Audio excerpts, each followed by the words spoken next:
Vamos a tratar de enganchar el tema del teatro con el tema de la salud. En realidad no es nada demasiado difícil y voy a partir de una frase que dijo una gran actriz argentina, María Rosa Gallo. En un reportaje le preguntaron una vez qué es lo primero que necesita un actor para salir a escena. Y María Rosa sin ninguna duda contestó: salud. Y a mí siempre me pareció que fue una respuesta muy inteligente, porque quien ha tenido la suerte o la desdicha de pisar alguna vez el escenario actuando, sabe que eso representa un desgaste tremendo de energía, de emociones, de nervios, hasta de tensión muscular. Es evidente que un actor que no tiene salud no puede transcurrir mucho tiempo de su vida en escena. Y ocurre esto porque fundamentalmente el actor trabaja con un instrumento que es probablemente el instrumento más antiguo del que podamos tener memoria, que es el cuerpo humano. Uno de los instrumentos a la vez más nobles y más indignos de que pueda tener mención la historia, capaz de las cosas más sublimes y de las peores atrocidades. En un primer momento el hombre cantó y danzó, es decir, el instrumento fue su garganta y su cuerpo. Y después los estudiosos discuten sobre quién apareció primero, pero se supone que la fusión entre el canto y la danza hizo aparecer las formas primitivas del teatro. En ese caso, así como muchas veces un instrumento, el piano, el violín, se desafina y hay que ajustarlo, en algunos casos es el mismo instrumentista, y en otros casos no es el instrumentista, sino un afinador profesional que viene a ajustar las clavijas del instrumento. Este instrumento que maneja el actor en el teatro se desafina también a veces, y hay que ajustarlo. Hay algunas veces en que el ajuste lo puede realizar el propio actor, y otras veces evidentemente hay que llamar a un profesional para que realice el ajuste. ¿Cómo se realiza muchas veces este desajuste entre el actor y lo que hace? Hay también una frase del lenguaje popular que dice: hay que tener cuidado de no mezclar las servilletas con los repasadores. Y en el teatro pasa lo mismo. Si llegamos a suplantar servilletas y repasadores por personas y personajes. Así como el actor, cuando termina su función, se lava la cara, se saca el maquillaje, deja su ropa colgada en el camarín y vuelve a utilizar su propia, digamos, dimensión humana, tiene también que despojarse interiormente de todo lo que atañe al personaje que ha representado en escena. Si no logra lavarse esa cara interior, despojarse de ese ropaje, se va a insertar en el mundo que lo rodea viviendo el otro personaje. Entonces esa mezcla entre servilletas y repasadores le va a ocasionar problemas terribles. No es el caso de mencionar ahora actores nacionales y extranjeros que se han visto alterados justamente por este no poder despegarse de lo que están haciendo en escena. El teatro tiene, entre otras cosas, además que ver con la salud, con un problema médico o quizá con una aspiración del hombre muy importante, que es el de la inmortalidad. Y el teatro ha creado personajes inmortales que siguen viviendo aún después de muertos. Dicen también los estudiosos que quizá por eso casi todas las religiones en algún momento se oponen al teatro. Casi todas las religiones hicieron nacer el teatro, o casi todos los teatros nacieron de alguna forma de religión.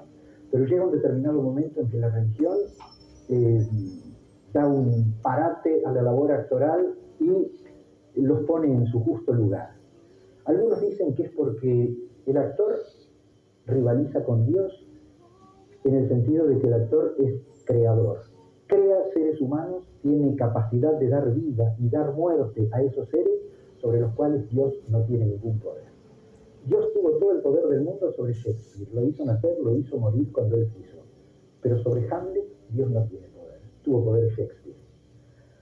Entonces, parece que esa pretensión de rivalizar con Dios es lo que ha hecho que muchas religiones hayan tenido al teatro, como digo, en un lugar un poco fuera del campo de lo permitido. Y muchas veces también se han ensañado con los actores. Conocemos La historia nos enseña que fue necesaria toda la influencia de Luis XIV para poder hacer enterrar a las 11 de la noche a Molière, que por su condición de actor estaba prácticamente excomulgado de la iglesia. ¿Por qué el actor que crea y no un pintor o un novelista? Porque quizá el novelista crea únicamente con su pluma o con su máquina de escribir y el pintor con sus pinceles o con sus rayas. Pero el actor lo crea al personaje justamente con la materia que, según las religiones, fue creada por Dios. Es decir, con su cuerpo, con su sangre, con sus nervios, con su imaginación, con su sensorialidad, con su fantasía, con todo. Es como que el actor está utilizando la materia que le proporcionó Dios, y así como Prometeo robó el fuego para dárselo a los hombres, esa misma materia divina él la utiliza para crear a otros hombres y darles vida.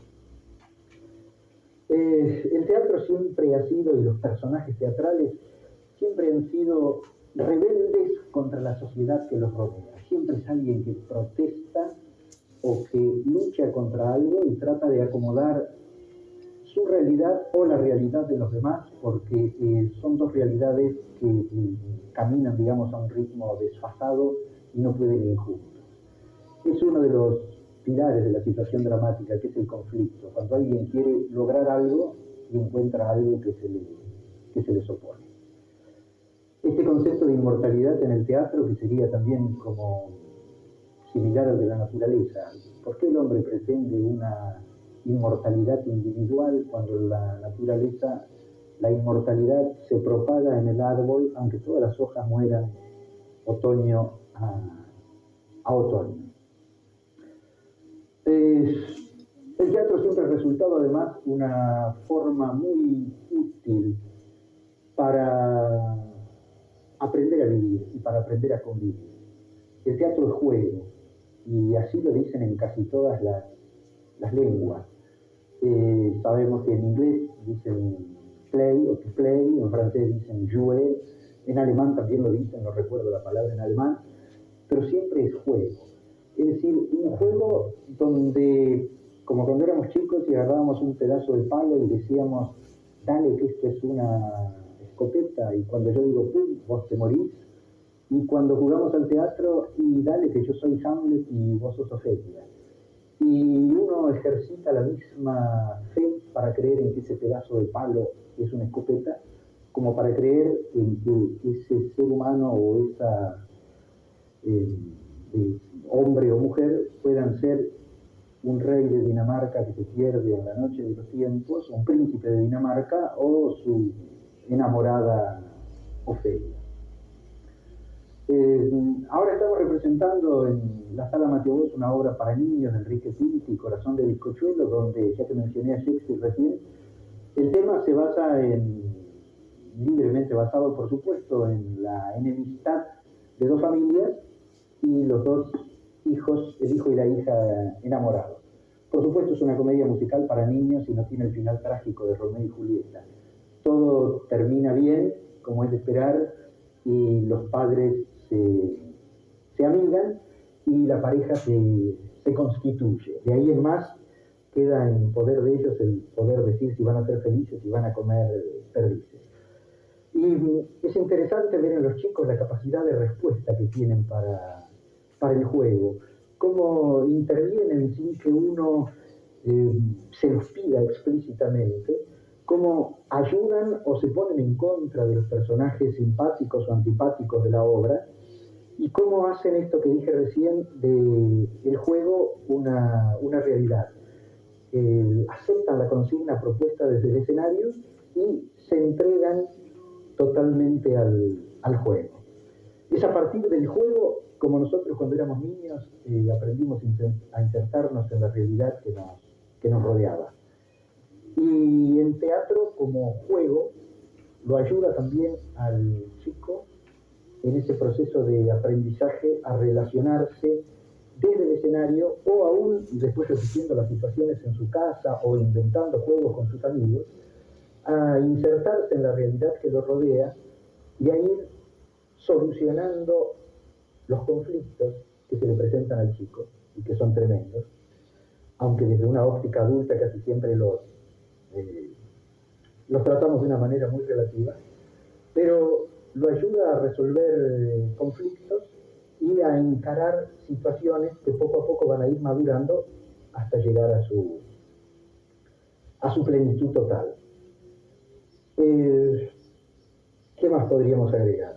Que todo juego que se practica colectivamente y creyendo en lo que se está haciendo es indudablemente terapéutico. Y aunque el teatro, si bien hay una forma del teatro que es el psicodrama, que tiene una finalidad específicamente terapéutica, aún el teatro como juego, como ludus, como arte, aunque no sea necesariamente una actividad terapéutica, es de por sí cumple esa misión, ya que me permite conectarme a mí, ser humano, conmigo mismo, y me conecta en armonía o en disarmonía, pero tratando de convertirlo en armonía con todos los que me rodean.